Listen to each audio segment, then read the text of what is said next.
You have said that you were born to play Wilde, Oscar Wilde, and you've admired him since a young age. Why?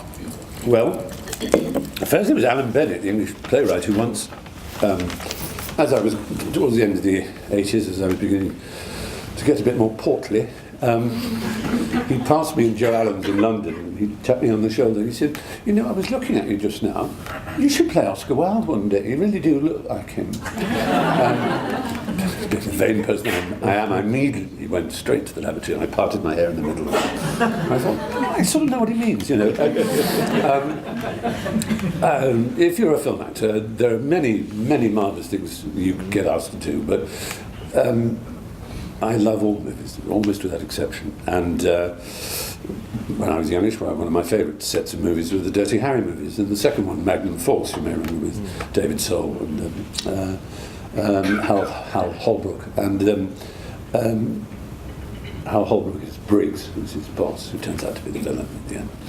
And the line that Clint has is, "You're a good man, Briggs, and a good man knows his limitations." I just love that line.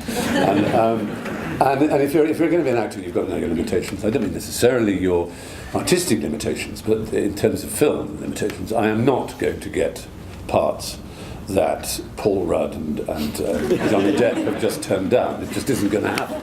I might get parts that Bill Nye's turned down, or Jim Broadbender's turned down. And so one is not very often going to get a shot at a leading role.